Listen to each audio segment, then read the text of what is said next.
ಸರ್ಕಾರದ ಅದೊಂದು ನಿರ್ಧಾರಕ್ಕೆ ಪಿಯು ಕಾಲೇಜು ಉಪನ್ಯಾಸಕರು ಪ್ರಾಂಶುಪಾಲರ ಸಂಘ ಹೋರಾಟದ ಹಾದಿಗೆ ಹಿಡಿದಿತ್ತು.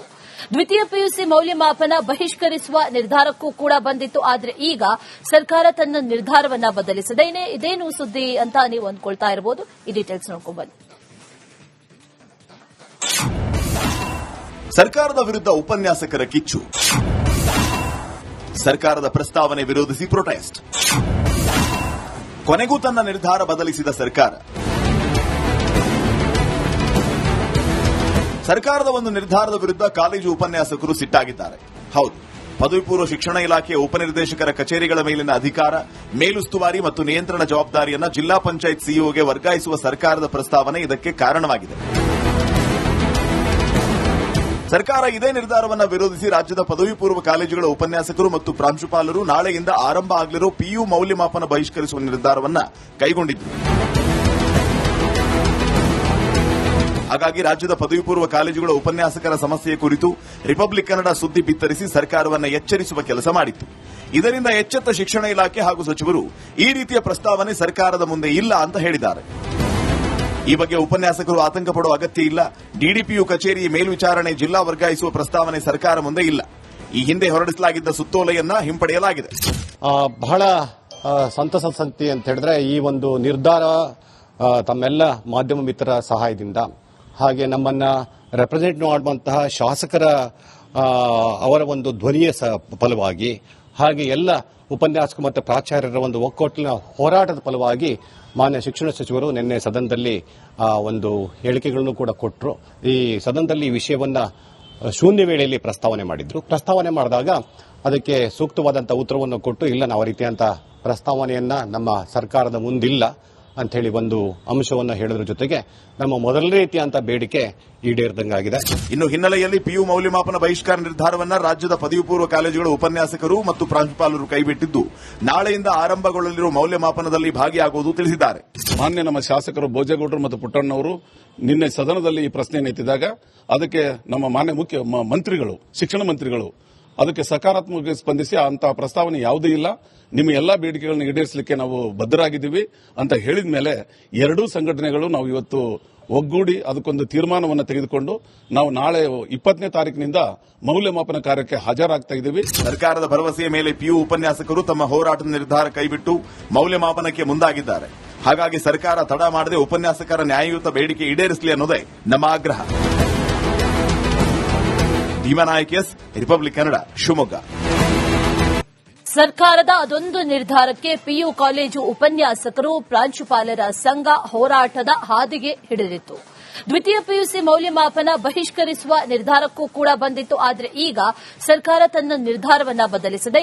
ಇದೇನು ಸುದ್ದಿ ಅಂತ ನೀವು ಅಂದ್ಕೊಳ್ತಾ ಇರಬಹುದು. ಈ ಡೀಟೇಲ್ಸ್ ನೋಡ್ಕೊಂಡು ಬನ್ನಿ. ಸರ್ಕಾರದ ವಿರುದ್ಧ ಉಪನ್ಯಾಸಕರ ಕಿಚ್ಚು. ಸರ್ಕಾರದ ಪ್ರಸ್ತಾವನೆ ವಿರೋಧಿಸಿ ಪ್ರೊಟೆಸ್ಟ್. ಕೊನೆಗೂ ತನ್ನ ನಿರ್ಧಾರ ಬದಲಿಸಿದ ಸರ್ಕಾರದ ಒಂದು ನಿರ್ಧಾರದ ವಿರುದ್ಧ ಕಾಲೇಜು ಉಪನ್ಯಾಸಕರು ಸಿಟ್ಟಾಗಿದ್ದಾರೆ. ಹೌದು, ಪದವಿ ಪೂರ್ವ ಶಿಕ್ಷಣ ಇಲಾಖೆಯ ಉಪನಿರ್ದೇಶಕರ ಕಚೇರಿಗಳ ಮೇಲಿನ ಅಧಿಕಾರ, ಮೇಲುಸ್ತುವಾರಿ ಮತ್ತು ನಿಯಂತ್ರಣ ಜವಾಬ್ದಾರಿಯನ್ನು ಜಿಲ್ಲಾ ಪಂಚಾಯತ್ ಸಿಇಒಗೆ ವರ್ಗಾಯಿಸುವ ಸರ್ಕಾರದ ಪ್ರಸ್ತಾವನೆ ಇದಕ್ಕೆ ಕಾರಣವಾಗಿದೆ. ಸರ್ಕಾರ ಇದೇ ನಿರ್ಧಾರವನ್ನು ವಿರೋಧಿಸಿ ರಾಜ್ಯದ ಪದವಿ ಪೂರ್ವ ಕಾಲೇಜುಗಳ ಉಪನ್ಯಾಸಕರು ಮತ್ತು ಪ್ರಾಂಶುಪಾಲರು ನಾಳೆಯಿಂದ ಆರಂಭ ಆಗಲಿರೋ ಪಿಯು ಮೌಲ್ಯಮಾಪನ ಬಹಿಷ್ಕರಿಸುವ ನಿರ್ಧಾರವನ್ನು ಕೈಗೊಂಡಿದ್ದರು. ಹಾಗಾಗಿ ರಾಜ್ಯದ ಪದವಿ ಪೂರ್ವ ಕಾಲೇಜುಗಳ ಉಪನ್ಯಾಸಕರ ಸಮಸ್ಯೆ ಕುರಿತು ರಿಪಬ್ಲಿಕ್ ಕನ್ನಡ ಸುದ್ದಿ ಬಿತ್ತರಿಸಿ ಸರ್ಕಾರವನ್ನು ಎಚ್ಚರಿಸುವ ಕೆಲಸ ಮಾಡಿತ್ತು. ಇದರಿಂದ ಎಚ್ಚೆತ್ತ ಶಿಕ್ಷಣ ಇಲಾಖೆ ಹಾಗೂ ಸಚಿವರು ಈ ರೀತಿಯ ಪ್ರಸ್ತಾವನೆ ಸರ್ಕಾರದ ಮುಂದೆ ಇಲ್ಲ ಅಂತ ಹೇಳಿದ್ದಾರೆ. ಈ ಬಗ್ಗೆ ಉಪನ್ಯಾಸಕರು ಆತಂಕ ಪಡುವ ಅಗತ್ಯ ಇಲ್ಲ. ಡಿಡಿಪಿಯು ಕಚೇರಿ ಮೇಲ್ವಿಚಾರಣೆ ಜಿಲ್ಲಾ ವರ್ಗಾಯಿಸುವ ಪ್ರಸ್ತಾವನೆ ಸರ್ಕಾರ ಮುಂದೆ ಇಲ್ಲ. ಈ ಹಿಂದೆ ಹೊರಡಿಸಲಾಗಿದ್ದ ಸುತ್ತೋಲೆಯನ್ನ ಹಿಂಪಡೆಯಲಾಗಿದೆ. ಬಹಳ ಸಂತಸದ ಸಂಗತಿ ಅಂತ ಹೇಳಿದ್ರೆ ಈ ಒಂದು ನಿರ್ಧಾರ ತಮ್ಮೆಲ್ಲ ಮಾಧ್ಯಮ ಮಿತ್ರರ ಸಹಾಯದಿಂದ ಹಾಗೆ ನಮ್ಮನ್ನ ರೆಪ್ರೆಸೆಂಟ್ ಮಾಡುವಂತಹ ಶಾಸಕರ ಅವರ ಒಂದು ಧ್ವನಿಯ ಫಲವಾಗಿ ಹಾಗೆ ಎಲ್ಲ ಉಪನ್ಯಾಸಕ ಮತ್ತು ಪ್ರಾಚಾರ್ಯರ ಒಂದು ಒಕ್ಕೂಟಿನ ಹೋರಾಟದ ಫಲವಾಗಿ ಮಾನ್ಯ ಶಿಕ್ಷಣ ಸಚಿವರು ನಿನ್ನೆ ಸದನದಲ್ಲಿ ಒಂದು ಹೇಳಿಕೆಗಳನ್ನು ಕೂಡ ಕೊಟ್ಟರು. ಈ ಸದನದಲ್ಲಿ ಈ ವಿಷಯವನ್ನ ಶೂನ್ಯ ವೇಳೆಯಲ್ಲಿ ಪ್ರಸ್ತಾವನೆ ಮಾಡಿದ್ರು. ಪ್ರಸ್ತಾವನೆ ಮಾಡಿದಾಗ ಅದಕ್ಕೆ ಸೂಕ್ತವಾದಂತಹ ಉತ್ತರವನ್ನು ಕೊಟ್ಟು ಇಲ್ಲ ನಾವು ಆ ರೀತಿಯಂತ ಪ್ರಸ್ತಾವನೆಯನ್ನ ನಮ್ಮ ಸರ್ಕಾರದ ಮುಂದಿಲ್ಲ ಅಂತ ಹೇಳಿ ಒಂದು ಅಂಶವನ್ನು ಹೇಳೋದ್ರ ಜೊತೆಗೆ ನಮ್ಮ ಮೊದಲ ರೀತಿಯಂತ ಬೇಡಿಕೆ ಈಡೇರಿದಂಗಾಗಿದೆ. ಇನ್ನು ಹಿನ್ನೆಲೆಯಲ್ಲಿ ಪಿಯು ಮೌಲ್ಯಮಾಪನ ಬಹಿಷ್ಕಾರ ನಿರ್ಧಾರವನ್ನ ರಾಜ್ಯದ ಪದವಿ ಪೂರ್ವ ಕಾಲೇಜುಗಳ ಉಪನ್ಯಾಸಕರು ಮತ್ತು ಪ್ರಾಂಶುಪಾಲರು ಕೈಬಿಟ್ಟಿದ್ದು ನಾಳೆಯಿಂದ ಆರಂಭಗೊಳ್ಳಲಿರುವ ಮೌಲ್ಯಮಾಪನದಲ್ಲಿ ಭಾಗಿಯಾಗುವುದು ತಿಳಿಸಿದ್ದಾರೆ. ಮಾನ್ಯ ನಮ್ಮ ಶಾಸಕರು ಭೋಜೇಗೌಡರು ಮತ್ತು ಪುಟ್ಟಣ್ಣವರು ನಿನ್ನೆ ಸದನದಲ್ಲಿ ಈ ಪ್ರಶ್ನೆಯನ್ನು ಎತ್ತಿದಾಗ ಅದಕ್ಕೆ ನಮ್ಮ ಮಾನ್ಯ ಮುಖ್ಯ ಮಂತ್ರಿಗಳು, ಶಿಕ್ಷಣ ಮಂತ್ರಿಗಳು ಅದಕ್ಕೆ ಸಕಾರಾತ್ಮಕವಾಗಿ ಸ್ಪಂದಿಸಿ ಅಂತಹ ಪ್ರಸ್ತಾವನೆ ಯಾವುದೂ ಇಲ್ಲ, ನಿಮ್ಮ ಎಲ್ಲಾ ಬೇಡಿಕೆಗಳನ್ನು ಈಡೇರಿಸಲಿಕ್ಕೆ ನಾವು ಬದ್ಧರಾಗಿದ್ದೀವಿ ಅಂತ ಹೇಳಿದ ಮೇಲೆ ಎರಡೂ ಸಂಘಟನೆಗಳು ನಾವು ಇವತ್ತು ಒಗ್ಗೂಡಿ ಅದಕ್ಕೊಂದು ತೀರ್ಮಾನವನ್ನು ತೆಗೆದುಕೊಂಡು ನಾವು ನಾಳೆ 20ನೇ ತಾರೀಕಿನಿಂದ ಮೌಲ್ಯಮಾಪನ ಕಾರ್ಯಕ್ಕೆ ಹಾಜರಾಗ್ತಾ ಇದ್ದೀವಿ. ಸರ್ಕಾರದ ಭರವಸೆಯ ಮೇಲೆ ಪಿಯು ಉಪನ್ಯಾಸಕರು ತಮ್ಮ ಹೋರಾಟದ ನಿರ್ಧಾರ ಕೈಬಿಟ್ಟು ಮೌಲ್ಯಮಾಪನಕ್ಕೆ ಮುಂದಾಗಿದ್ದಾರೆ. ಹಾಗಾಗಿ ಸರ್ಕಾರ ತಡ ಮಾಡದೆ ಉಪನ್ಯಾಸಕರ ನ್ಯಾಯಯುತ ಬೇಡಿಕೆ ಈಡೇರಿಸಲಿ ಅನ್ನೋದೇ ನಮ್ಮ ಆಗ್ರಹ. Bheemanaik S, republic Kannada, Shivamogga. ಸರ್ಕಾರದ ಅದೊಂದು ನಿರ್ಧಾರಕ್ಕೆ ಪಿಯು ಕಾಲೇಜು ಉಪನ್ಯಾಸಕರು ಪ್ರಾಂಶುಪಾಲರ ಸಂಘ ಹೋರಾಟದ ಹಾದಿಗೆ ಹಿಡಿದಿತ್ತು.